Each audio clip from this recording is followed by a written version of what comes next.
Bienvenidos a la sesión de alfabetización visual correspondiente al mes de junio del 2022. Nuestro tema el día de hoy será drenaje percutáneo de colecciones guiado por imagen, el cual estará a cargo del doctor Ronnie Cerqueras Ibaja. Él es graduado de la Escuela Médico Militar de la generación 94-2000. Realizó el curso de residencia y especialización en radiología e imagen en la Escuela Militar de Graduados de Sanidad del 2005 al 2008. Realizó adiestramiento en imagen mamaria del 2010 al 2011 en el Hospital San José TEC de Monterrey.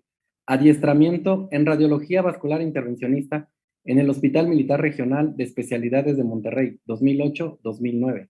Actualmente se desempeña como jefe de radiología intervencionista en el Hospital de Alta Especialidad ISSSTE de Monterrey, Nuevo León.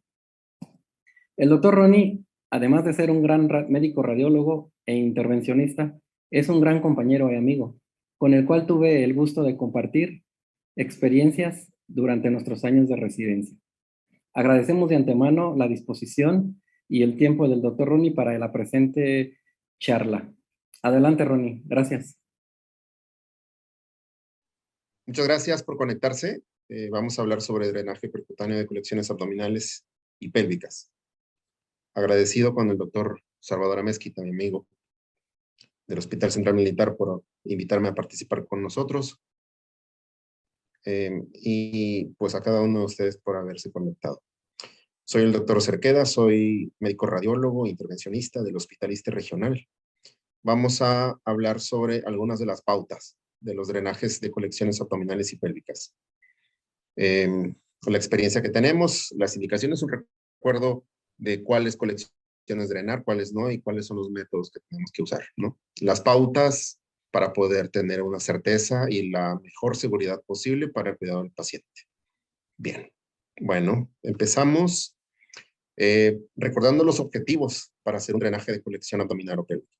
Tenemos que recordar las indicaciones para realizar un drenaje percutáneo abdominopélvico, tener bien definidas las técnicas de acceso para realizar un drenaje percutáneo y decidir la modalidad de imagen adecuada para guiar la colocación de un sistema de drenaje, ¿no? Podemos emplear dos sistemas, podemos combinarlos, podemos usar solo un sistema, un método de imagen. La idea es que garanticemos la seguridad del paciente. Las indicaciones para hacer un drenaje de una colección están divididas en 3 grupos. Antes de hacer un drenaje de un absceso de una colección aparentemente infectada, siempre hacemos una punción diagnóstica. Si hacemos una punción diagnóstica y el paciente está indicado o programado el procedimiento para hacer una punción diagnóstica, pues ahí pues ya no está indicada la progresión a la colocación de un catéter. Algunas veces nos piden así un procedimiento, nos piden que hagamos solo la punción diagnóstica y eso lo hacemos con una aguja de un trocar, una aguja coaxial o una aguja de Verres o una aguja de Chiva, ¿no? Hacemos una punción diagnóstica, guiamos con ultrasonido, tomografía, obtenemos el fluido que quieren que estudiemos, terminamos el procedimiento, hacemos compresión y se acabó el procedimiento. No dejamos ningún catéter de drenaje.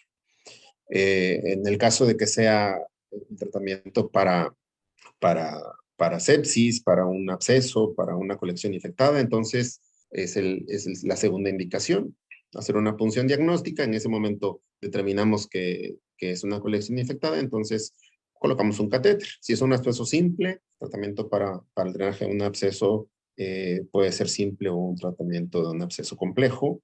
Entonces, colocamos un catéter, dilatamos, hacemos una punción, vemos que es adecuado, en ese momento decidimos si vamos a trabajar con una técnica de trocar o a través de una guía con técnica de tándem, o si vamos a través del sistema de punción, colocamos una microguía o una guía 035 y dilatamos el tracto y ponemos un catéter. Y la tercera indicación para hacer un procedimiento es el alivio de los síntomas. Hay pacientes que tienen, no sé, una abundante cantidad de líquido en derrame pleural, abdominal, y en esos casos, pues, para aliviar los síntomas, hacemos un drenaje de la cantidad de líquido que tenga. No es necesario poner un catéter. A veces con una aguja de drenaje se puede lograr, o con sistemas de drenaje de un solo paso y retiro sin necesidad de dejar colocado un catéter. Las contraindicaciones para hacer un drenaje, para hacer una punción y drenaje, hay de dos tipos: absolutas, relativas, que realmente yo creo que las contraindicaciones son todas relativas, porque si no tenemos una vía segura para la recolección de una colección, buscamos la manera de buscarla y hacerla segura. Si esto no es posible, entonces prácticamente pues no la hacemos, ¿no? Eso sería una contraindicación absoluta, pero habitualmente, casi todas las veces, utilizando guía ecográfica y guía tomográfica, se puede drenar una colección. Aunque sea solo punción y diagnóstico, pero lo podemos hacer, ¿no? Y en los casos en los que no podamos conseguir sedación para un paciente no cooperador, en esos casos también se considera que el paciente no coopera, entonces no arriesgamos a que hagamos una punción inadecuada o que dañemos otro órgano, entonces se cancela el procedimiento. Y las demás contraindicaciones para drenar un absceso, una colección, es coagulopatías, colecciones que no estén infectadas, riesgo de lesión pleural y un quiste hidratídico. Las contraindicaciones relativas, como la coagulopatía, la podemos corregir, ¿no? Al momento o al día siguiente, y eso se puede resolver. Las colecciones estériles, como un hematoma, que no debiéramos colocarle un catéter de drenaje por la posibilidad de infectarla, entonces pues no está indicado. Pero, sin embargo, si hacemos una punción diagnóstica, evaluamos, drenamos, hacemos diagnóstico y no le colocamos un catéter. Los procedimientos abdominales con riesgo de lesión pleural por la probabilidad del riesgo de neumotórax iatrogénico, pues se puede revertir si buscamos una mejor vía de acceso. Con el ultrasonido o con la tomografía podemos llegar a drenar una colección subfrénica con el cuidado de no atravesar la pleura para no provocar la extensión de la colección del absceso del abdomen al tórax, o bien para no provocar hemoneumotórax. Y los quistes hidratídicos. Hasta hace algunos años, un quiste hidratídico pues era una contraindicación. No tendríamos que drenar un quiste hidratídico, ¿no? En los últimos años, los quistes hidratídicos pues ya se deben drenar. El manejo actual, la técnica PAIR, que es punción, aspiración, instalación y reaspiración de los quistes hidratídicos, pues ha demostrado que es mejor que la técnica quirúrgica, ¿no? La principal complicación o riesgo de los quistes hidratídicos es la probabilidad de que tengamos salida de líquido a través del quiste y que se provoque una reacción anafiláctica al momento de la punción. Esto se puede corregir, ¿no? Hay trabajos de investigación que ya han comparado el drenaje de un catéter como este trabajo, ¿no? En este trabajo se hace una punción y se coloca una guía metálica autoflanada 0.35 y se colocan dilatadores con técnica del Zellniger. Se drena la colección y se lava. Una vez que se drena la colección, se instila 2/3 partes de esa colección con una mezcla de alcohol absoluto y solución salina hipertónica. Esto se hace una vez al día y se deja esa cantidad de líquido por 30 a 60 minutos, dependiendo del volumen. Y de esta manera se resuelve de forma menos agresiva un quiste hidratídico. Entonces, pues realmente también deja de ser una contraindicación relativa, ¿no? En este artículo se explica la técnica completa y es un artículo de libre acceso y prácticamente se resuelve. Aquí quizás donde hay un poquito de controversia es si la técnica adecuada para drenar un quiste diatídico es un sistema de drenaje con técnica de Seldinger o con técnica de Trocar. Hay algunos autores que recomiendan que en lugar de utilizar técnica de Seldinger se utilice técnica de Trocar porque la técnica de Trocar es de un solo paso. Si las condiciones del paciente y las características del quiste son adecuadas para pensar que sea pueda soportar un catéter con técnica de un solo paso, pues lo ideal sería que todos los drenajes hepáticos los hiciéramos con técnica de Trocar. Obtenemos el líquido, mandamos a analizar y se comprueba que hay que es un quiste diatídico, que es un parásito. Bueno, se maneja de la misma forma y con tratamiento sistémico con el Bendazol. La preparación del paciente, como para cualquier procedimiento, debe tener ayuno de 8 horas, el consentimiento informado, acceso intravenoso seguro, debemos tener estudios recientes de coagulación y biometría hemática. En caso de que sospechemos de que tenga un absceso, bueno, los medicamentos antibióticos profilácticos de más de 12 horas están contraindicados. ¿Por qué? Porque cuando mandemos la muestra a analizar, los cultivos van a salir negativos. Sin embargo, un tratamiento antibiótico profiláctico puede darse al momento de invadir o 30 a 60 minutos antes de invadir al paciente para evitar que el paciente haga bacteremia y todos los síntomas asociados, síntomas sistémicos asociados a la bacteremia. Y en la mayoría de los casos, estos procedimientos son dolorosos, entonces tendríamos que sedar a los pacientes, ¿no? Si el paciente toma algún tipo de anticoagulación, hay que suspenderlo.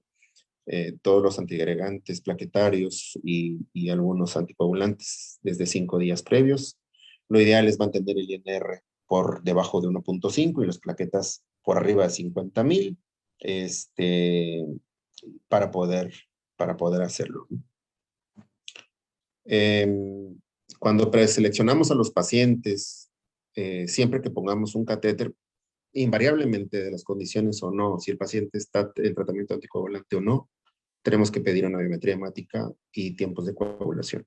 El tratamiento, los pacientes que tengan tratamiento anticoagulante o antiagregante plaquetario, como la aspirina o el Plavix, tendríamos que suspenderle los medicamentos desde 5 días previos al procedimiento.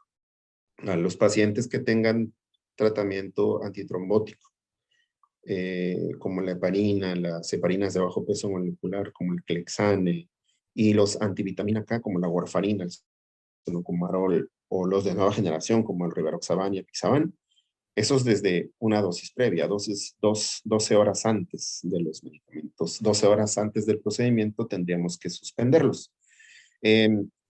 Haciendo un poquito más ahondando en este tema, el INR que se evalúa a través del TP, que es el que evalúa la vía extrínseca de la coagulación, debe estar por debajo de 1.5. Los rangos ideales es entre 0.8 a 1.2, 0.9 a 1.1. El TTP, que es el tiempo de tromboplastina parcial activado, debe estar idealmente entre 25 y 35. Y esto evalúa la vía intrínseca. Todos los medicamentos antitrombóticos, como la heparina y la vitamina K, son inhibidores directos de la coagulación múltiples blancos. Entonces, ellos inhiben de forma indirecta, de forma directa a la trombina, al factor 10A. Entonces, pues son más fáciles de controlar que los que son anticoagulantes y antiagregantes plaquetarios. Entonces, lo ideal es que en algunos casos en los que tenemos pacientes que tengan alguna prótesis, tengan alguna indicación para mantenerse anticoagulados, podemos trabajar con puros antitrombóticos y sin necesidad de cambiar algún esquema. Obviamente siempre tenemos que cuidar e interconsultar al médico tratante para ponernos de acuerdo si él considera necesario suspender el medicamento o cambiar el manejo para que no compliquemos un paciente que tenga una enfermedad cerebral o cardíaca. En el caso de los pacientes, en el caso de las plaquetas, pues idealmente debemos tener entre 150 y 450,000 plaquetas para hacer un procedimiento. Pero una contraindicación relativa para poder hacer un procedimiento es que el paciente tenga menos de 50,000. Entre 50 y 150,000 no deberíamos tener ningún problema. Si el paciente tiene menos de 50,000, pues se toman medidas para mejorar sus condiciones. Hay pacientes que están sépticos, que están chocados y que no van a entrar a cirugía por diferentes condiciones. Y a nosotros nos hablan para ponerle un drenaje de un absceso o una colecistostomía y pues tiene 15, 20,000 plaquetas, pues la única alternativa que tiene es que nosotros le hagamos el procedimiento. Entonces, pues ahí buscamos la manera de mejorar sus condiciones para que no haya complicaciones más graves después del procedimiento. Entonces, lo que nos debemos quedar en esta diapositiva es que todos los antiagregantes y todos los anticoagulantes se tienen que suspender 5 días antes, ¿no? Aspirina, Plavix, se tienen que suspender 5 días antes, y todos los antitrombóticos, los derivados de la heparina, y las heparinas de bajo peso molecular, así como los medicamentos nuevos, como el Rivaroxaban y Apixaban, que actúan directamente sobre la trombina, eso es una dosis previa, 12 horas antes del procedimiento, y con eso es suficiente para que no nos dé complicaciones en la coagulación. Los antibióticos profilácticos, sí se puede hacer inmediatamente previo al procedimiento, y eso no afecta a los cultivos. Si el paciente ya tiene tratamiento profiláctico previo, tratamiento empírico por sospecha de un absceso en alguna parte de su cuerpo y que ya está en manejo, bueno, los cultivos algunas veces van a salir negativos. Pero si no tiene tratamiento profiláctico previo, le podemos indicar idealmente una cefalosporina de segunda o tercera generación al momento del procedimiento. 30 minutos antes de empezar el procedimiento, le indicamos una cefalosporina. Si no tenemos una cefalosporina o el paciente es alérgico, pues le damos amicacina, 1 gramo de amicacina 30, 60 minutos antes del procedimiento para protegerlo. Y está demostrado que el hecho de usar un medicamento antibiótico inmediatamente antes de empezar el procedimiento no va a afectar a los cultivos que tomemos para esos pacientes, ¿no? La sedación es importante, por supuesto que es muy importante, tomando en cuenta que vamos a dilatar un tracto y vamos a atravesar la pared del abdomen o del dorso o de la pelvis, y el paciente pues va a tener dolor. Entonces, pues lo ideal sería sedarlo, ¿no? Mejorar sus condiciones, hacer una muy buena analgesia y trabajar en las mejores condiciones, ¿no? En algunos casos no se puede la sedación o a veces por una u otra circunstancia tenemos que hacer una sedación muy leve, entonces pues hay que usar una cantidad considerable de anestesio, de lidocaína simple como anestésico local, obviamente tomando en cuenta que la lidocaína simple también puede ser tóxica, ¿sí? Cuidar mucho, no invadir a un paciente y colocar lidocaína simple en una vena donde tenga un retorno venoso rápido y que pueda llegar muy pronto al corazón, porque pues entonces puede haber intoxicación al miocardio por lidocaína. Entonces ahí lo que tendríamos pues evitar si vamos a aplicar o si vamos a poner lidocaína 10 centímetros cúbicos en planos superficiales y profundos, pues vamos a cuidar mucho de no invadir, de no inyectar directamente en una vena para evitar la intoxicación cardíaca por lidocaína. Una vez que el paciente cumple con las condiciones y que tenemos al paciente listo para poder hacer un procedimiento, tenemos que establecer cuál de los métodos son los que vamos a utilizar para guiar el procedimiento.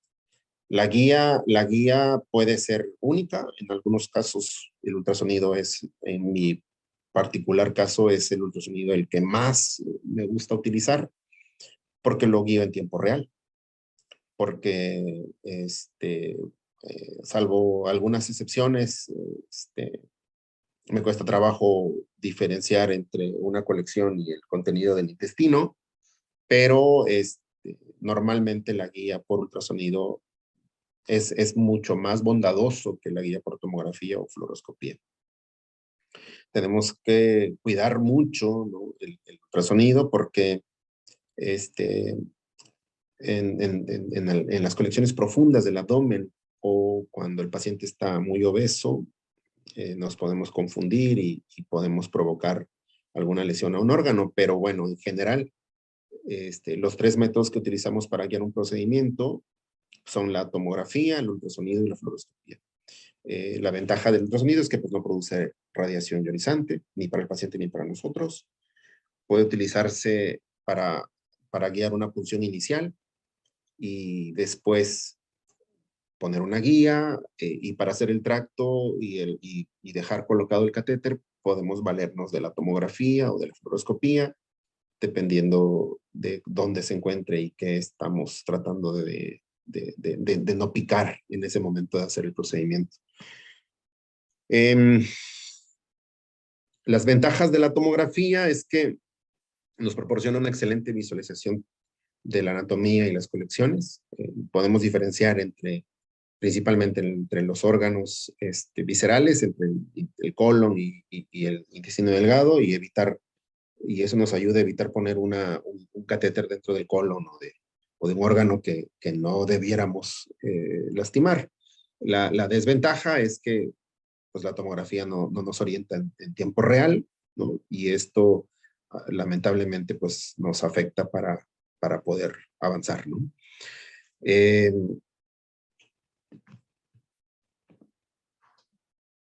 Antes de empezar el procedimiento, tenemos que analizar bien la imagen preliminar, estudiar al paciente. Tenemos que sentarnos y analizar todas las herramientas que tengamos para poder definir cuál es el método ideal y cuál es el sitio de abordaje ideal que vamos a tomar. Se vamos a determinar y vamos a hacer una planeación de la ruta del catéter o la ruta de la aguja. Después de que hicimos este análisis y determinamos la ruta del catéter, tenemos que hacer una punción diagnóstica siempre. Siempre hacemos una punción, aunque sea con técnica de trocar, hacemos una punción diagnóstica. Después, en este momento, decidimos si vamos a hacer con técnica de trocar o con técnica de Seldinger. Nos aventamos de una o de la otra y cuando ya abordamos el drenaje, el catéter, y colocamos el catéter en el sitio adecuado, entonces aspiramos e irrigamos para poder descomprimir y para poder tener una muestra y para poder bajar en la mayor cantidad de lo posible la cantidad de pus o de la colección que tenga el paciente. Y por último, tenemos que fijar el catéter, ¿no? La imagen preliminar consiste en que yo lo que normalmente hago es pongo un objeto que me ayude a identificar en la piel a la lesión. Ese objeto habitualmente utilizo una grapa o utilizo una aguja de insulina, se la pongo en la piel y marco al paciente. Esto es un marcaje cutáneo. Y después de eso, voy y hago el análisis en los cortes de esa lesión. Previamente revisamos las imágenes para identificar el absceso, la colección o la lesión que queremos puncionar. En base a esto decidimos el método de guía adecuado que se va a utilizar y seleccionamos la ruta para el drenaje. Inmediatamente antes del procedimiento, confirmamos que la colección se ve claramente con el método de guía y verificamos la ruta segura de acceso a la colección. Hacemos una imagen, colocamos al paciente en la forma ideal para hacer el abordaje, en decúbito supino, prono, lateral, y colocamos este marcador cutáneo. Después, a la hora de que hagamos el barrido y que identifiquemos el sitio adecuado, hacemos un planeo, ¿no? Hacemos un barrido, obtenemos un una idea o hacemos un planeo de dónde se encuentra la lesión y cuál sería el abordaje adecuado. Y, y tomamos de referencia algún cuerpo vertebral, centramos el isocentro de la imagen con la ayuda del marcador láser, ponemos en el corte ideal y ahí buscamos referencias, hacemos mediciones para poder poner en el sitio adecuado la aguja de punción con el cual vamos a hacer el abordaje. En el caso del abdomen o cuando tenemos la posibilidad de que podamos entrar a una colección que esté muy cerca de los intestinos, podemos poner medio de contraste rectal o medio de contraste oral o incluso medio de contraste intravenoso y repetir las imágenes para distinguir la recolección de las estructuras que están ahí circundantes para evitar que hagamos una punción de una parte donde no queremos funcionar. Obviamente, si le vamos a dar contraste al paciente por vía oral, tenemos que tener en cuenta el ayuno para la sedación, ¿no? Y a partir de estas imágenes preliminares y con la ayuda de marcas cutáneas radiopacas, identificamos la forma segura y hacemos la punción. En este caso, yo siempre utilizo, como les decía, una grapa o una aguja, marco el sitio y lo corroboro por una tomografía previa. En base a eso, veo el sitio adecuado, hago un planeo, mido la profundidad, el ángulo en el que vamos a entrar y cuánta distancia lateral a la línea media voy a usar. Y de esta manera hacemos un abordaje. Pongo una aguja primero y después retiro la aguja, hago anestesia profunda y después ya pongo el coaxial. Normalmente utilizamos un coaxial que acepte una guía en el caso de que fuera una colección o que acepte una aguja de biopsia para tomar una biopsia.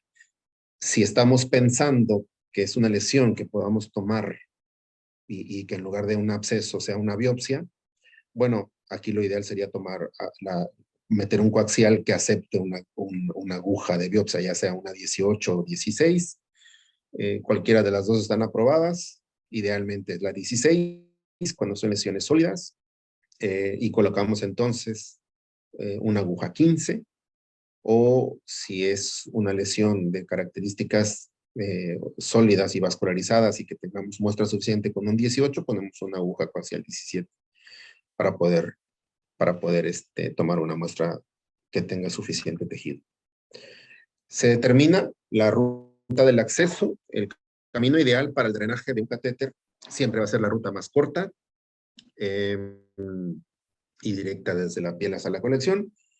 Tenemos que evitar involucrar las estructuras que no queremos invadir. Si es posible, pues buscar un enfoque extraperitoneal cuando sea posible, ya que esto reduce la contaminación y el riesgo de siembra de tejido por todo el peritoneo. Y cuando se realiza la aspiración con aguja fina, solamente con aguja fina, es seguro atravesar ciertas vísceras, como el hígado, el riñón y el intestino delgado. O incluso, si lo hacemos en el pulmón, podemos atravesar el pulmón sin ningún problema para tomar una muestra, el pulmón sano. Sin embargo, siempre que tenemos una colección y que vamos a hacer una punción diagnóstica o vamos a poner un catéter, es adecuado considerar que hay estructuras que no debemos picar, ¿no? Se debe evitar siempre atravesar al colon y al páncreas normal, ya que aunque hagamos un abordaje transpancreático de una colección retroperitoneal que es estéril o de una biopsia retroperitoneal, lo hacemos a través del páncreas, pues tenemos riesgos de sembrar células malignas o incluso de provocar pancreatitis después de una punción. La aspiración y el drenaje de los abscesos esplénicos se pueden hacer de forma segura siempre que los parámetros de coagulación sean normales y se excluyan los tumores vasculares, ¿no? Mucho cuidado con los tumores esplénicos. Abusado con puncionar un tumor esplénico porque si es un tumor vascular, pues vamos a tener pues, complicaciones, ¿no? Los abscesos interasa en intestinal inflamatoria, pueden no ser drenables debido a las asas de intestino que están rodeando estas pequeñas colecciones. En estos casos podemos ofrecer una aspiración con aguja fina y sin ningún problema podemos atravesar el estómago o atravesar el intestino delgado. No hay ningún problema. Si con una aguja de aspiración hacemos una punción a través del estómago o a través del intestino delgado, no hay ningún problema. Siempre y cuando usemos una aguja chiva, una aguja que tenga un coaxial y podamos aspirar y solamente utilicemos una vez, ¿no? Entremos y salgamos para hacer el drenaje.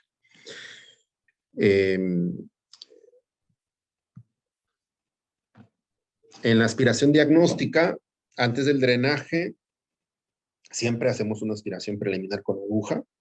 Si vamos a utilizar la técnica de Zellniker, podemos utilizar un calibre 20 o 22 si es solamente punción. Si vamos a usar una aguja de chiva para hacer técnicas, una guía para hacer técnica de Zellniker, tenemos que utilizar un calibre más grueso para que permita el paso, o bien tener un sistema de micropunción. La mayoría de los sistemas de drenaje traen una microguía 0.18 que puede pasar sin ningún problema por una aguja 20 o 22. Y si queremos evitar el paso de esa lesión, o si podemos tener cierta seguridad de que podemos hacer una punción de una colección y podemos irnos de una vez a un catéter a un coaxial más grueso, pues metamos un 15 o un 17 y con esto determinamos la naturaleza de la colección. Una vez que lleguemos al punto donde está el drenaje, no debemos aspirar más de 5 mililitros de líquido para evitar que el absceso se colapse.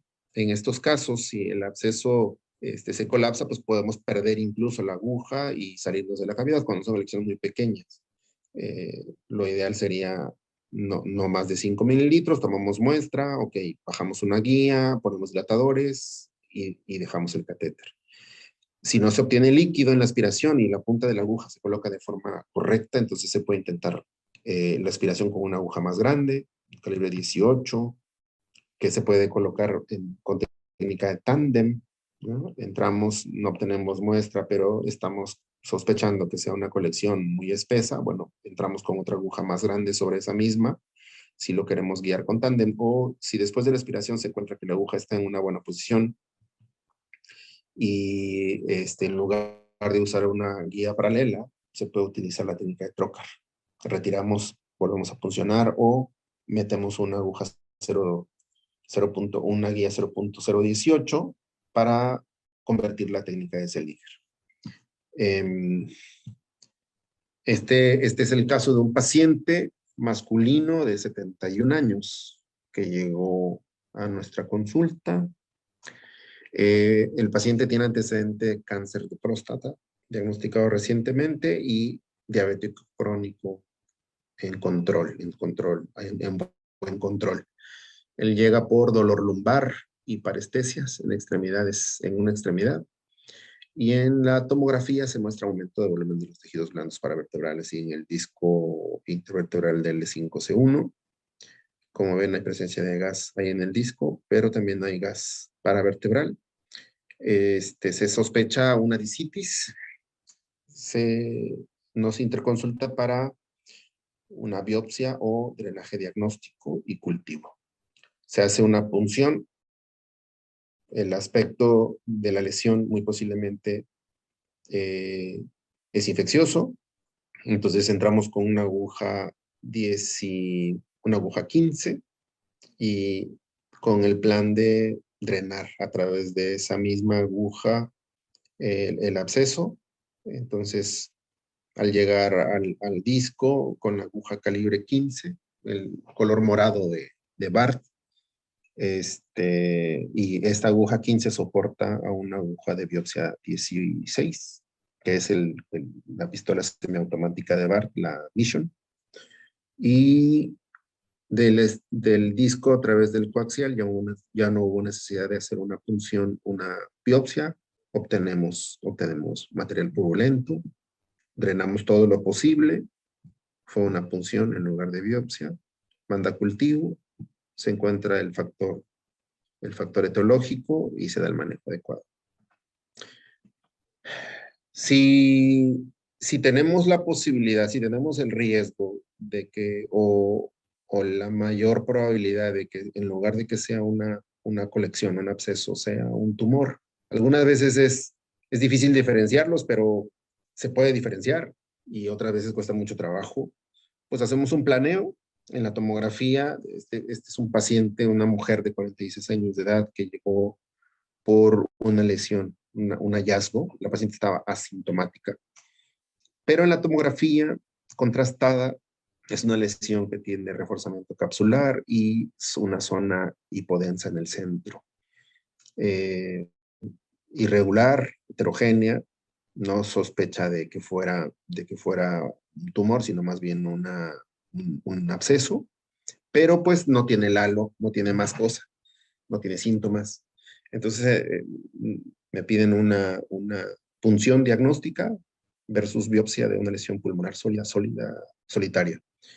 Hacemos el barrido, hacemos la planeación, colocamos un coaxial, ¿no? Este es el coaxial, y aspiramos.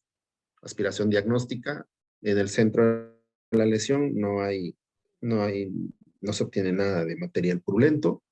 Entonces, pues, entramos con una aguja, una aguja de Bart, que a mí en lo personal me gustan mucho más las agujas de Bart que de otras marcas, para no decir nombres, porque yo controlo la punta de la aguja. Tengo la posibilidad de avanzar mi testigo sin que corte la imagen. Si me llego a pasar porque estoy en un sitio complicado, recupero mi aguja sin lastimar el órgano, sin haber hecho un corte, y avanzo, acomodo mi coaxial o mi aguja y vuelvo a hacer otro barrido. Si van a hacer una punción diagnóstica y van a abordar con una aguja, con una pistola semiautomática, hay que tomar en cuenta que lo ideal sería utilizar una donde podamos controlar el testigo, ¿no? Bueno, en este caso pues fue una lesión pulmonar, una lesión cavitada, no fue un absceso, pero pues fue una lesión maligna. La biopsia, se hizo biopsia en lugar de drenaje, en lugar de absceso. Esta es una técnica de tándem. Vemos que llegamos a un punto donde no hay, es el aspecto característico de una lesión infectada. No vemos que tenga, al aspirar no vemos que salga nada. Entonces, pues va para adentro, un calibre más grueso. Como estamos en el saco dural, pues hay que tener mucho cuidado para no lastimar la médula, y por eso se hace con técnica de un calibre más grueso, se aspira y se logra drenar esa colección paravertebral. Una vez que abordamos al paciente y que tenemos la colección ya en el sitio y sabemos que es un absceso, ya hicimos una punción diagnóstica, podemos incluso decidir en ese momento si hacer una técnica de Sellinger o técnica de Trocar. La diferencia entre la técnica de Sellinger es que hacemos una punción con aguja primero, avanzamos una guía y después, hacemos la punción con aguja, aspiramos, obtenemos material, que lo que estamos buscando, pus, líquido, bilis, orina, lo que estemos buscando, y confirmamos que estamos en el sitio adecuado. Entonces avanzamos una guía y ponemos los dilatadores progresivos, y después ponemos el catéter, ¿no? Esa es la técnica de Sellinger. Si hacemos técnica de Trocar y vamos a avanzar directamente con una técnica de Trocar, entonces puncionamos directamente la colección, hacemos una punción diagnóstica. Si vemos que efectivamente estamos adentro, ok, podemos tener dos opciones. Una, retirar la aguja y ahora entrar directamente con el Trocar, que es la aguja montada, el estilete montado sobre una aguja coaxial que es más gruesa y que le da soporte al catéter, y por encima el catéter, ¿no? Los tres juntos, guiado por ultrasonido, hacemos una incisión en la piel y en un solo paso, sin guía, sin dilatadores, avanzamos. Las técnicas de Trocar, yo les recomiendo que la hagan solo cuando tengan la certeza de que son colecciones más superficiales y que no pierdan de vista la punta del catéter, la punta de la aguja. Si hay riesgo de que haya algún órgano cercano donde estamos abordando al paciente, de que podamos lesionar, tomen en cuenta que van a atravesar al colon, al hígado, al vaso, algún órgano, al páncreas, con un catéter calibre 12, 14, entonces pues va a ser una lesión pues, importante en ese órgano, entonces en esos casos, en lugar de tomar la decisión de hacerlo con trocar, hacerlo con Seldinger.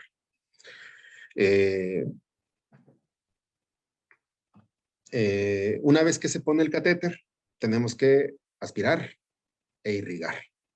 Utilizar métodos adecuados para poder drenar el catéter. El catéter lo conectamos a una bolsa de drenaje y utilizamos una llave de paso de 3 vías.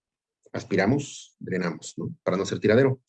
El uso de una llave de paso de 3 vías proporciona un sistema adecuado, conveniente, limpio y cerrado, a través del cual podemos aspirar el contenido y también a través del cual podemos lavar la cavidad, ¿no? Una vez que drenamos todo, que ya hicimos el control ecográfico o tomográfico y vimos que ya drenamos todo, entonces lavamos la cavidad. Normalmente utilizamos solución salina hipertónica. Se pueden usar diferentes soluciones, desde solución salina isotónica, para lavar, para limpiar la cavidad, y para dejar el catéter conectado y que el paciente suba a piso o se vaya a su casa con un catéter sin ningún problema. Hay que tomar en cuenta que la cavidad debe ser irrigada con pequeños volúmenes de solución salina, y que el volumen el volumen que instalemos no debe ser mayor al volumen que retiramos, porque entonces distendemos el absceso y eso puede producir bacteremia. Lo que normalmente se recomienda es que irriguemos con 3/4 partes del absceso, ¿no? Si drenamos 100 mililitros, bueno, pues no le pongamos más de 60, 70 mililitros para lavar la cavidad. Y repetir este proceso las veces que sean necesarias hasta que obtengamos por irrigación un líquido claro. ¿Sí? Después de que hicimos el lavado del catéter, hacemos un TAC de control para ver que no haya sangrados y complicaciones relacionadas al catéter y para confirmar que realmente logramos descomprimirle el absceso. Y si todo está bien, se fija el catéter y el paciente se retira. Para fijar el catéter, pues hay diferentes métodos, ¿no? CardioNef tiene, digo, no es comercial, ¿verdad? Pero tiene este sistema que es el Revolution. Es bastante bueno, pero pues a veces no es muy práctico y a veces el pegamento se despega, pues no con el tiempo que nosotros quisiéramos, a veces en 2 o 3 días ya está fuera, aunque le pongamos a algún agente que le haga que se pegue más fuerte, pronto se bota. Es un sistema adecuado, pero yo prefiero usar un Yelco, ¿no? Hacemos una punción, ponemos un nylon 2 ceros, pero antes de pasar el nylon, pongo un Yelco 18, y a través del Yelco corto la base del Yelco y dejo solamente la vaina. A través del Yelco meto un nylon 2.0 y ese nylon le hago un punto para sujeción. Con este sistema difícilmente el paciente va a botar el hilo, ¿no? El nylon. El problema de las suturas en general es que si se quedan guardadas se quedan puestas más de 10, 15 días, el mismo cuerpo los elimina. Entonces, con un Yelco tenemos esa ventaja de que dure más tiempo y de que no se bote. ¿Sí? A diferencia de los dispositivos que van pegados, esos pues no duran mucho tiempo y se botan. Luego el paciente llega con el catéter en la mano diciéndonos que si se lo podemos volver a poner, pero pues ya no se puede, ¿no? Algunas veces un catéter de drenaje de un absceso pues dura 2, 2 semanas, a veces menos tiempo. Se resuelve de forma adecuada en menos tiempo, pero en el caso de pacientes que tienen catéteres de hemodiálisis o que tienen una nefrostomía o una derivación biliar, pues esos pacientes debemos cuidar mucho que los puntos no se boten para que el rato no venga el paciente con el catéter en la mano. Hay diferentes métodos. A mí me funciona perfectamente el del Yelco, pero bueno, cualquiera es bueno. Simplemente nada más garantizar de que hagamos la fijación del dispositivo interno, de que haga la cola de cochino en la parte interna y que sujetemos la punta para que no se nos vaya a salir, y también la fijación externa. Hablando de colecciones viscerales, este es el caso típico de un absceso hepático. Este es un paciente nuestro.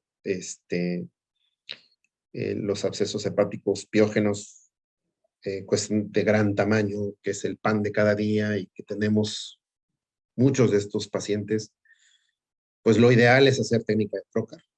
Guiado por ultrasonido, hacemos una punción.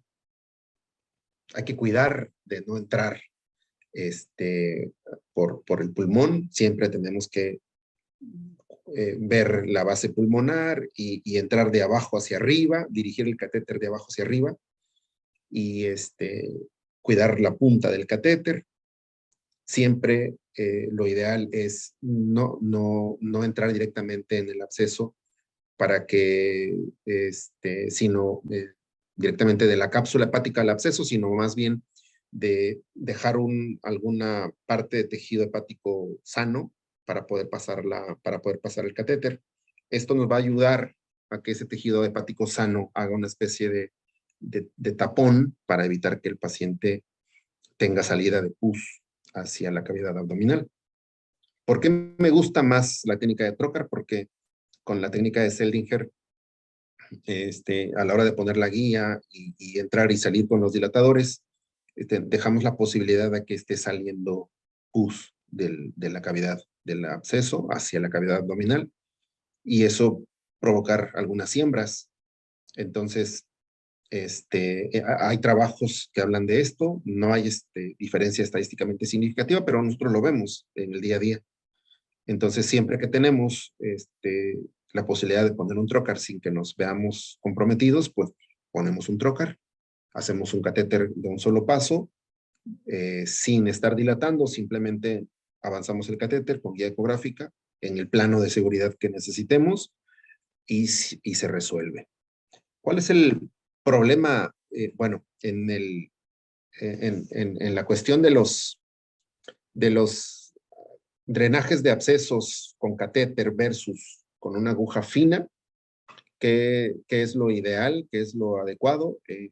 Estos muchachones hicieron un trabajo de investigación hablando sobre eso, de la revista Hepatopancreato Biliar, si no mal recuerdo es una revista británica, que habló sobre un metaanálisis y revisión de casos. Este estudio se hizo en el 2015 y fue una revisión del sistema Cochrane y del Medline, y en este estudio se revisaron 153 casos, y la perspectiva fueron 105 pacientes tratados con aguja fina y 48 pacientes tratados con drenaje.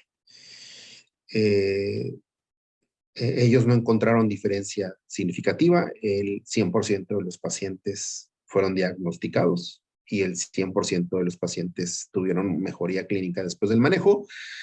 En el tratamiento concluyeron que es más efectivo, en las conclusiones del estudio demuestran que es más efectivo un catéter percutáneo que solamente hacer una punción, porque pues tiene la posibilidad de lavarlo, pero la diferencia significativa se logró únicamente en el tiempo de estancia hospitalaria.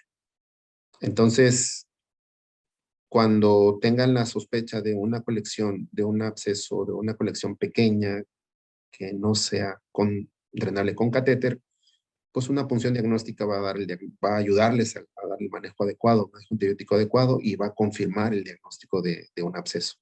Si es una colección grande que amerita un absceso, vamos a ayudarle si le ponemos, si es una colección grande, perdón, que merita un drenaje con catéter, vamos a ayudarle si le ponemos un catéter. Solamente tomar en cuenta que un catéter es más invasivo. Si no tenemos tanta habilidad para poner un catéter, pues hagamos una punción diagnóstica y tratemos de sacar todo lo que podamos obtener, para no complicarnos, o no complicar al paciente, ¿no? Este trabajo demuestra que si se hace con una punción guiada y en buenas condiciones, sin tanto riesgo, ayuda a recuperar al paciente, aunque tarda un poquito más, ¿verdad? El uso en los casos de los abscesos que son multiloculados o o que están septados, aquí está la herramienta de utilizar fibrinolíticos, ¿no? Hay pues una muy buena herramienta que es la Alteplasa y está demostrado. Es el activador tisular de plasminógeno recombinante. Pero el gran inconveniente de utilizar Alteplasa es que es muy caro, ¿no? A esta imagen se la puse de Lactilice, 55,000 pesos un frasco con 50 mililitros, perdón, con 50,000 unidades.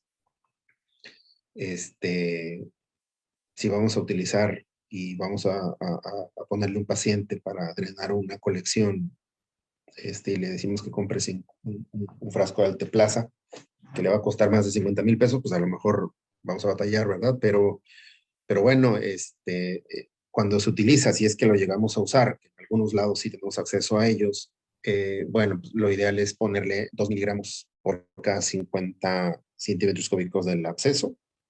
Si funcionamos y drenamos un absceso y vemos que el volumen del absceso previo al procedimiento es un volumen de 200 centímetros cúbicos y solamente pudimos drenar 30, 40 centímetros cúbicos y ya progresamos el catéter, y ya pusimos un catéter muy grueso de 14 French y aún así no podemos drenar, bueno, pongámosle RTPA, pongámosle Alteplasa, eh, diluimos, si es una colección de 200 centímetros cúbicos, pues utilizamos 8 miligramos de Alteplasa, los diluimos en 10, 15 centímetros cúbicos de solución salina y hacemos este procedimiento tres días consecutivos. Lavamos, dejamos una hora en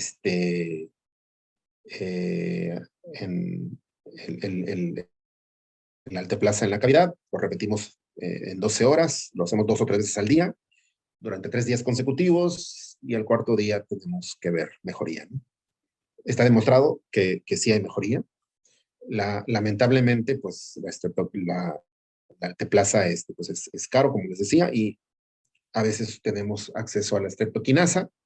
La streptoquinasa también está demostrado que funciona, ayuda, y la pauta es hacerlo en estas condiciones, accesos que tengan un diámetro de 1 a 3 centímetros, ponerle 12,500 unidades, de 3 a 5, 25,000, y abscesos de 5 a 10 unidades, ponerle 50,000. Si el absceso mide más de 10 centímetros en su diámetro mayor, entonces ponerle 100,000 unidades de streptoquinasa. En este artículo está esta pauta y funciona. Hay que tomar en cuenta, antes de poner la streptoquinasa, que hay que diluirlo igual, en solución salina, 10-20 mililitros, y dejarlo 30 minutos en la cavidad. Aspiramos, ¿no? 30, 40, una hora después de ponerlo, y repetimos 3 veces al día. 2 veces al día, si por alguna razón no podemos, y al tercer día, cuarto día, repetimos el estudio para ver la evolución. En México, lamentablemente, la streptoquinasa es muy difícil de conseguir, cuesta mucho trabajo. Yo la consigo algunas veces en una farmacia, y siempre estoy al pendiente de que haya y compro un frasquito. La streptoquinasa es mucho más barato, por mucho, que el RTPA, pero es difícil de conseguir.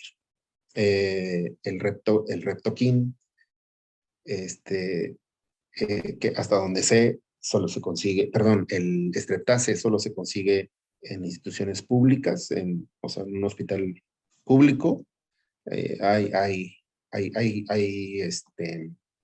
hay hospitales que tienes forma de conseguirlo. Bueno, si trabajas en una institución pública, está en el catálogo, pero en el medio privado, hasta donde sé, solamente podemos conseguir Reptoquín. Ayuda mucho en esos casos de colecciones hepáticas complejas, pancreáticas complejas. Podemos ayudarnos de la streptokinasa para poder resolverlo. Este es el caso, sí, de un absceso, este es el caso de un absceso hepático. Quiero que veamos si corre. Hay un absceso hepático aquí.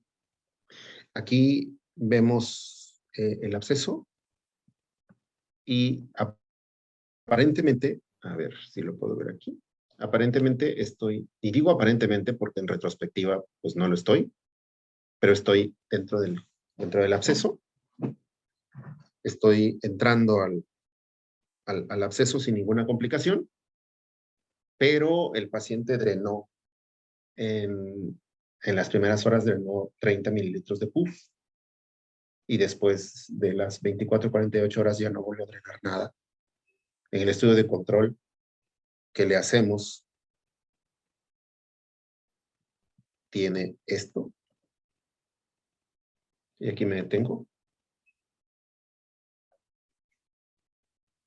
Aquí vemos que el catéter drenó adecuadamente una colección, pero que tenía otra colección que estaba íntegra. ¿Ok?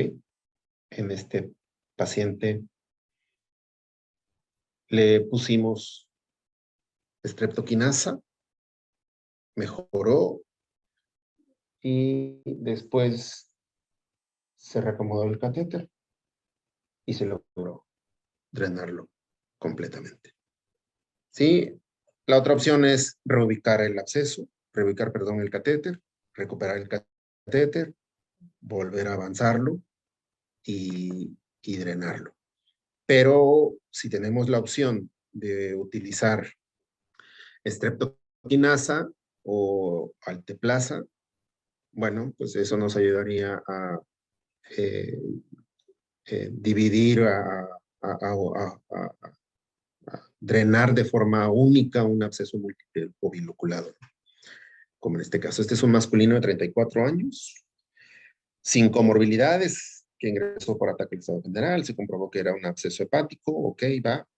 En el previo solamente se hizo una tomografía simple, por ultrasonido vimos la colección, decidimos hacer el drenaje guiado por ultrasonido, con comprobación tomográfica, sin ningún problema, picamos, drenamos, sacamos 5 mililitros de pus y sin problema.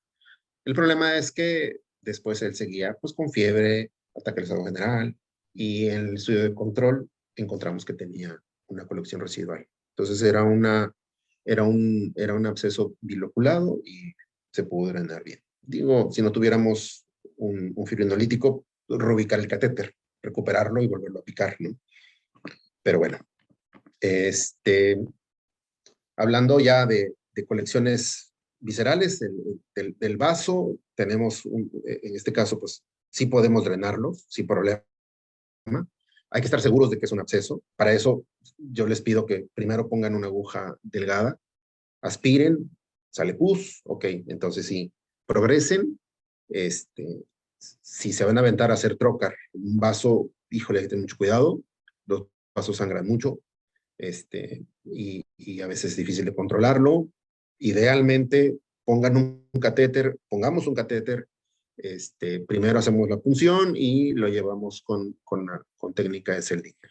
¿Se puede con trocar? Por supuesto que se puede, pero es más riesgoso. Este es el caso de un paciente con una colección pancreática, ¿ok? Con técnica de trocar. Este es un muy buen catéter. No es de Merit ni de Cook. Que tiene una aguja de Verres.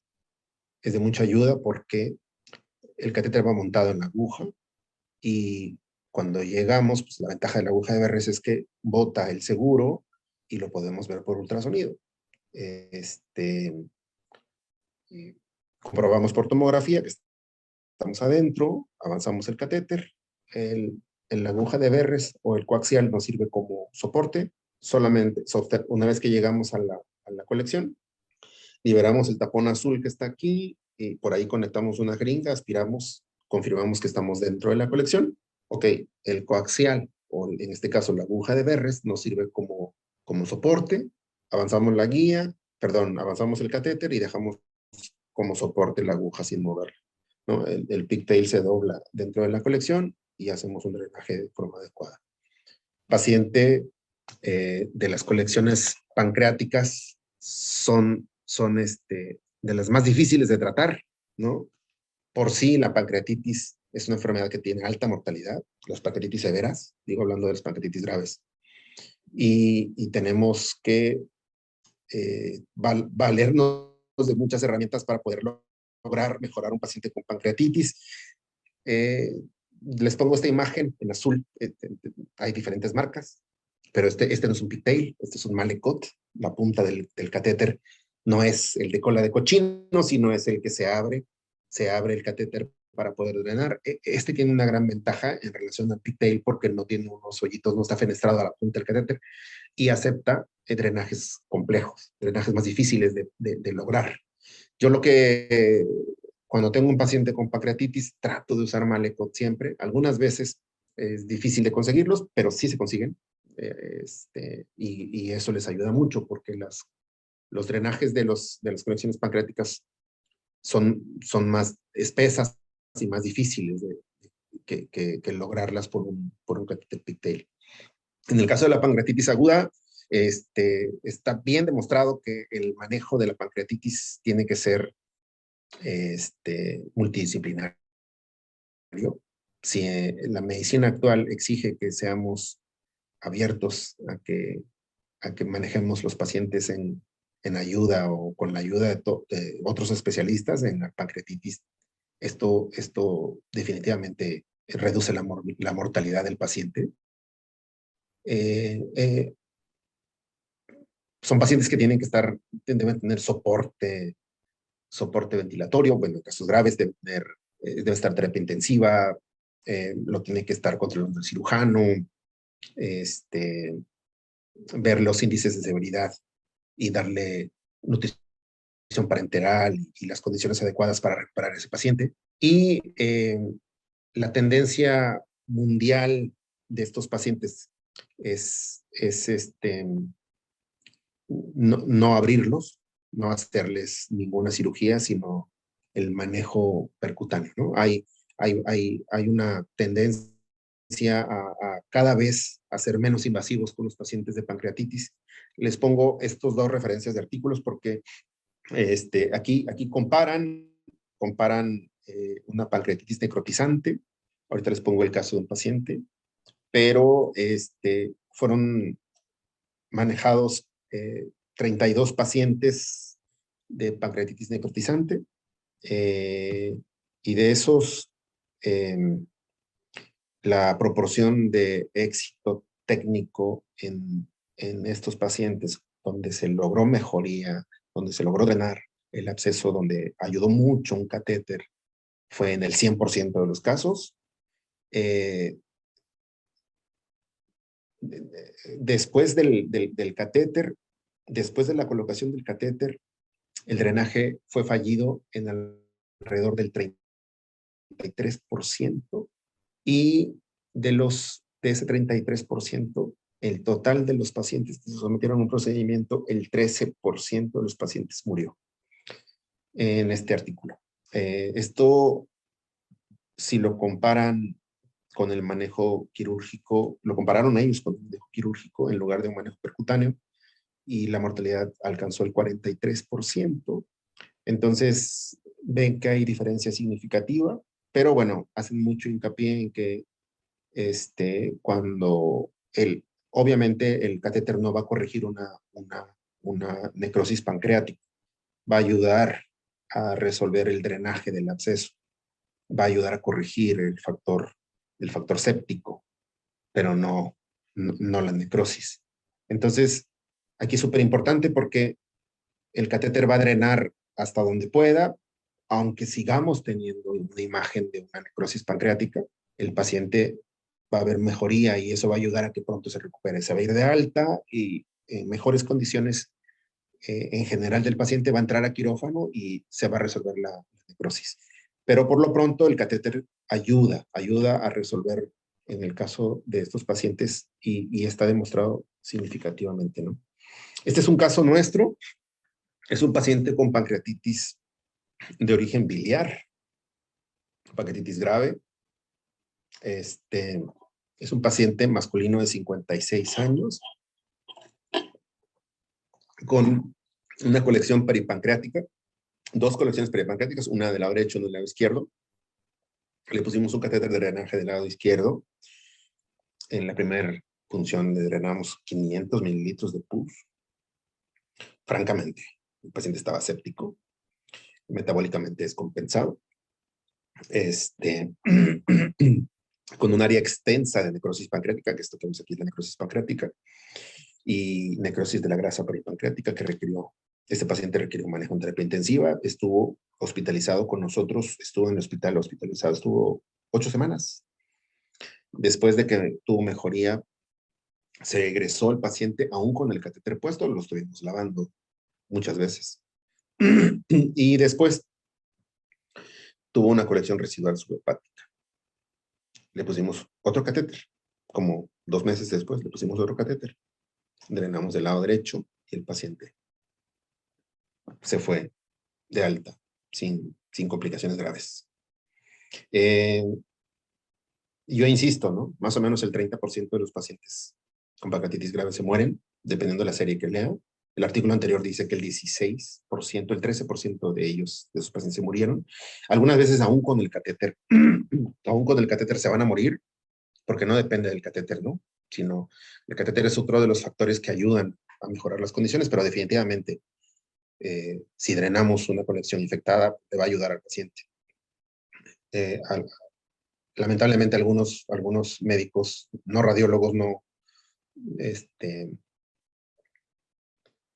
por diferentes circunstancias deciden el manejo quirúrgico y es cuando el paciente termina complicándose más. Lo ideal sería hacer un abordaje multidisciplinario, poner un catéter, lavarlo, estarlo vigilando, drenarlo, buscar las condiciones para drenarlo mejor, y cuando el paciente tenga mejores condiciones, por supuesto que tiene que entrar a una nefrosectomía, pero obviamente cuando ya haya salido de su estado crítico. Los abscesos esofrénicos exactamente es lo mismo, dada la ubicación existe un riesgo de que lastimamos la pleura.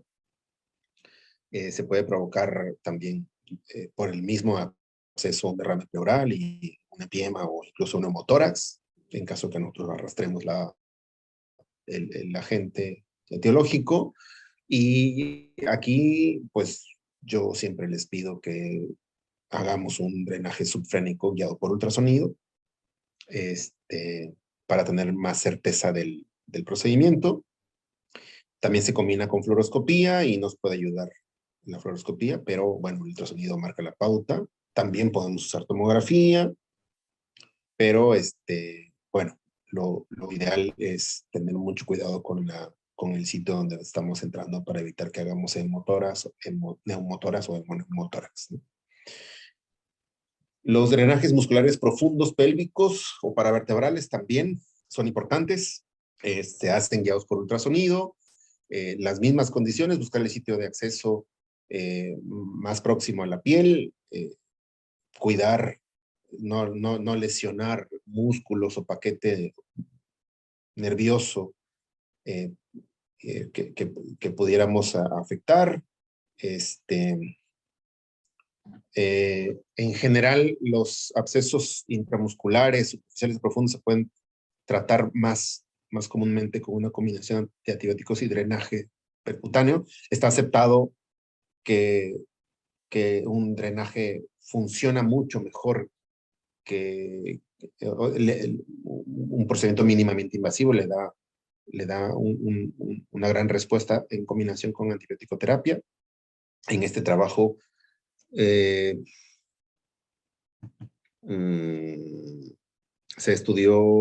hizo un estudio retrospectivo donde se analizaron 47 pacientes portadores de abscesos musculares profundos 19 fueron de estos pacientes fueron abscesos retroperitoneales, 18 fueron intraabdominales y 3 fueron abscesos pélvicos. 7 más fueron de otras partes. Y en cuanto a los resultados técnicos, el 100% de los drenajes, de los pacientes que se sometieron a drenaje y tratamiento antibiótico se curaron. Y en cuanto al resultado clínico, 44 pacientes, o sea, el 93% se resolvieron y 3 pacientes fallecieron por otras causas no relacionadas al procedimiento. Se concluye que el drenaje percutáneo guiado por tomografía es un procedimiento seguro y favorable en el tratamiento de abscesos de tejidos profundos y que esto pues cada vez va tendiendo a ser menos invasivo. Este es caso nuestro. Por ultrasonido vemos una colección, pero no estamos seguros de que está detrás del intestino. Hacemos un abordaje por tomografía y vemos que hay una colección del músculo psoas izquierdo. Es un paciente masculino de 29 años de edad, portador de VIH, que trae dolor lumbar de 48 horas de evolución. Se sospecha litiasis renal, se hace el ultrasonido y por ultrasonido no se encontró nada, ningún hallazgo. La tomografía después revela que hay un absceso en el psoas izquierdo. El siguiente punto es, vamos a definir por dónde vamos a entrar. Anterior, pues es complicado por asas de intestinos. Posterior es difícil porque tenemos que cuidar los espacios intervertebrales. Entonces, buscamos una ventana a través del músculo ilíaco izquierdo. Hacemos una imagen de marcaje de la piel. Entramos de abajo hacia arriba. Pero pues aquí están los vasos ilíacos. Busqué la manera de tomar como referencia al músculo ilíaco y evitando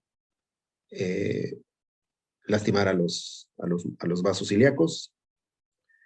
Con una aguja de chiva y logramos avanzar la aguja hasta la colección y sin afectar a los vasos. Pasamos una microguía y luego logramos poner el catéter dentro de la colección. En estos casos, pues, hacemos la primera parte del procedimiento guiado por ultrasonido, hacemos una punción con una aguja delgada y una microguía. Y después, si estamos en el sitio adecuado, comprobamos el abordaje inicial, lo hacemos por ultrasonido y la comprobación la hacemos por tomografía.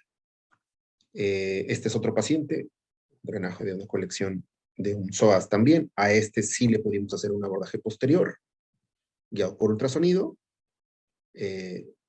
Más fácil. Hacemos una punción. A este le hice con este catéter de AngioDynamics que lamentablemente ya no se consigue. Buenísimo este catéter, pero este es con técnica de trocar.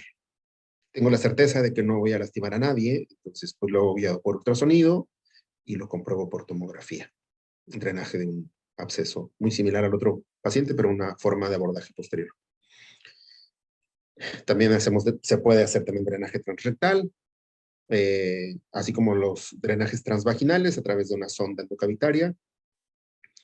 Hay que cuidar mucho en el caso de que hagamos un drenaje transvaginal, hay que evitar la siembra de neoplasias pélvicas.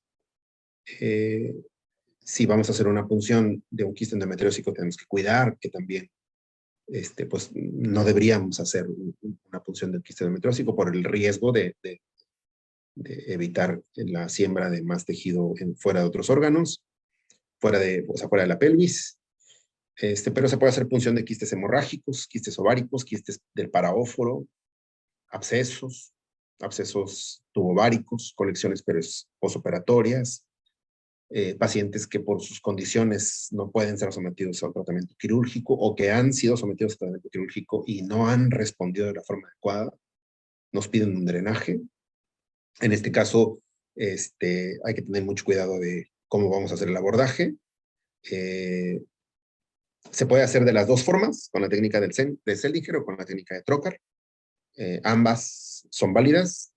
Hay un artículo escrito, si no me recuerdo, en el 2002 en el Radiographics, donde ponen el plástico que cubre el catéter como guía. Se hace una punción y después se avanza el catéter con técnica de Trocar y se retira con una pinza de Kelly, se retira el plástico de la camisa y se deja el catéter colocado adentro.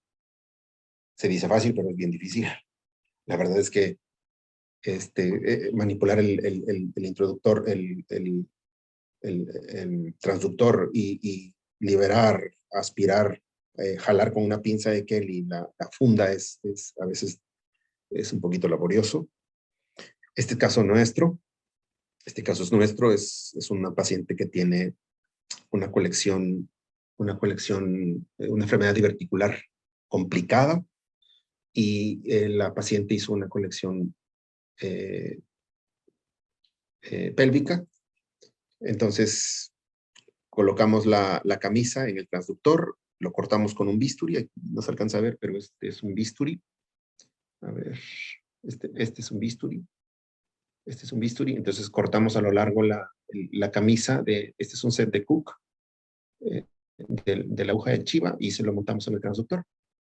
Ponemos el transductor y bajamos la guía a través del transductor, evitando pues, atravesar el cervix y el útero y algún intestino. Se avanza la guía.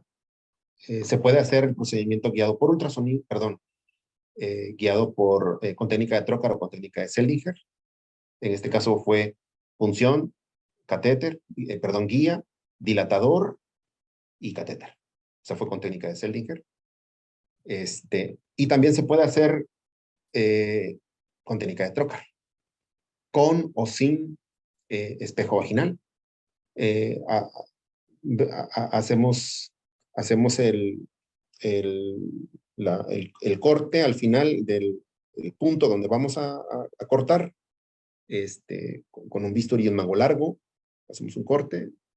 Si ponemos la guía es más fácil, si no es más fácil de cortar y dilatar.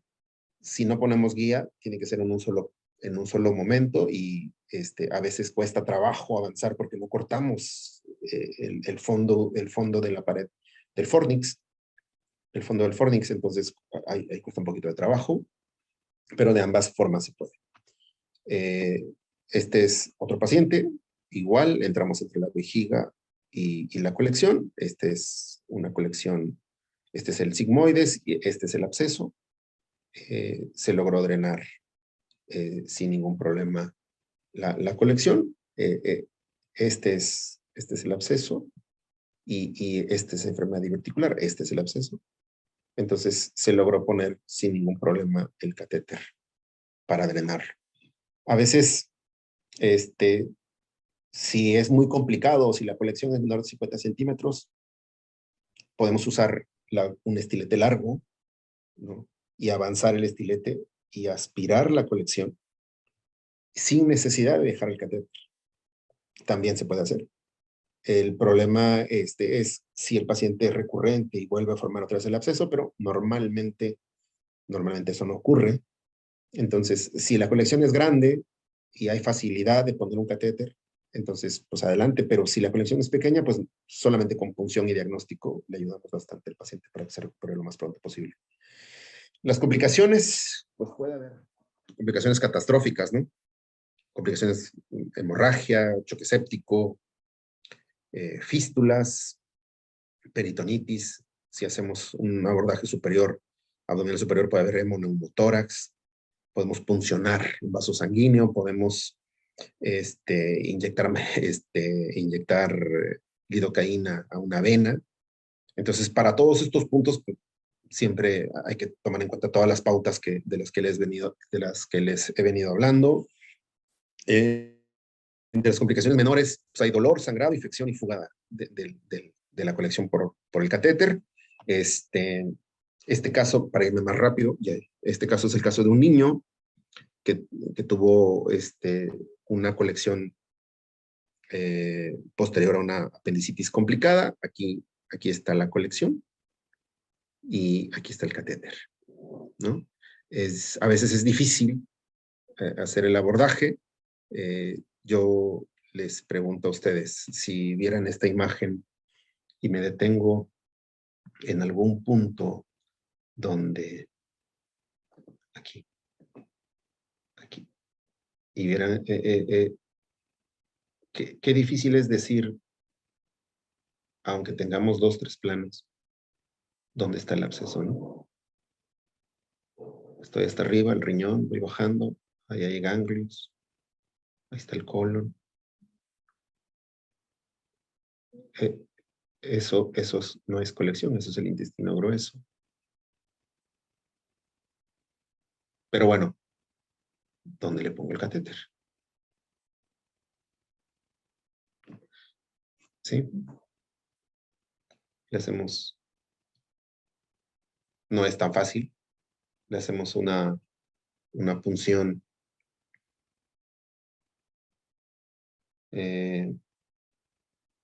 y ponemos un catéter y aquí vemos que el catéter está en el sitio adecuado. El paciente drenó, en ese momento drenó 45 mililitros de pus. Estaba como que limítrofe si decidíamos poner o no un catéter. Y después en el posoperatorio, el paciente quedó con esta colección. Prácticamente. Una colección en la pared abdominal que después mi compañero, el doctor Juan Pablo, lo resolvió en la mañana. El reto es difícil. ¿Dónde le pones el catéter? Un catéter que drene el colon, pues no estaría como que muy bueno, ¿verdad? La pauta fue el ultrasonido, ¿no? En este paciente, tengo el colon, veo que hay una colección que está justo por debajo del ciego, ¿ok? Hago una punción diagnóstica con una aguja de Chiva y aspiro. Veo que que lo que obtengo es pus, ¿ok? Entonces, pues bajo una microguía, una 018, y pongo el sistema de intercambio, dilato y dejo el catéter colocado en ese punto, ¿no? Me guío con veo que estoy en el sitio adecuado, hago el tracto, dilato y pongo el catéter. Si solo me guiara por tomografía, pues es difícil porque no es una gran colección. El paciente se fue, 3, 4 días después, miento, como 5 o 6 días después se fue, sin complicaciones. ¿Sí? Los cuidados del catéter en general, debemos tener el conocimiento de los procedimientos y las complicaciones que pueden haber. Tenemos que ser autocríticos, honestos con nosotros mismos y cuando complicamos un paciente por un catéter, saber cómo resolverlo. Si hacemos un procedimiento, si atravesamos el diafragma en un drenaje de un absceso hepático y hacemos una punción de la pleura, bueno, corregirlo, ¿no? Retirar la punción, buscar otro abordaje y tomar una placa de comprobación después del procedimiento porque pues existe la posibilidad de que tenga hemo o neumotórax. Si es que los tiene, pues resolverlo nosotros o informar nosotros al tratante que hicimos una punción de una colección, ¿no? Visita diaria del paciente, hay que revisar que esté drenando, si no drena tenemos que lavar el catéter, tenemos que ver que no se haya jalado, que no tenga fuga, que no haya complicaciones locales, ¿no? Como la celulitis.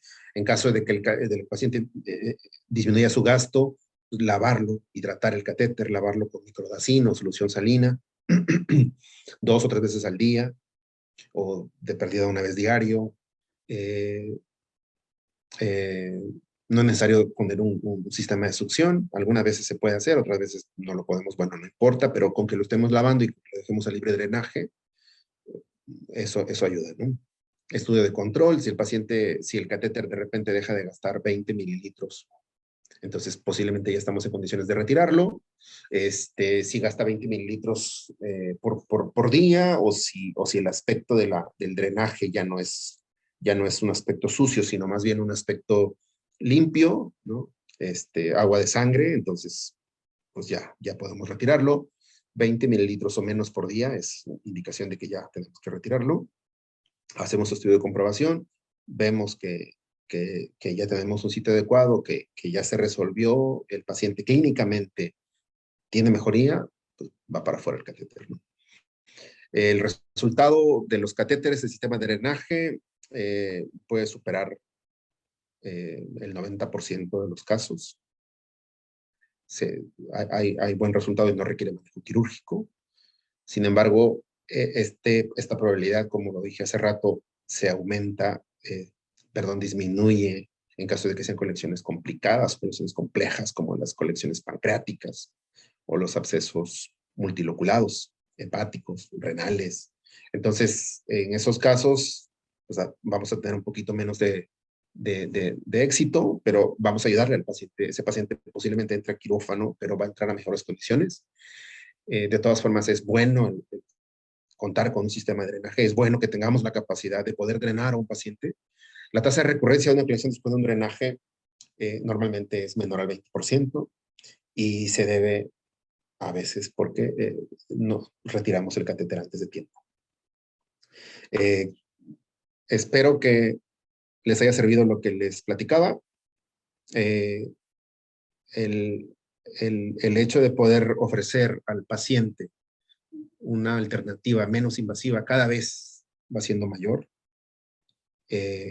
Si existe la posibilidad de que tengamos una vía de acceso, de que podamos drenar una colección, intentémoslo. Seamos autocríticos, seamos exigentes con nosotros mismos, busquemos la posibilidad siempre de resolverlo, y si existe la posibilidad, busquémoslo y resolvámoslo. Gracias por el tiempo, gracias por la presentación. Nuevamente agradecido con mi amigo Salvador por haberme invitado, y estamos a la orden en el Hospital ISSSTE de Monterrey, el regional.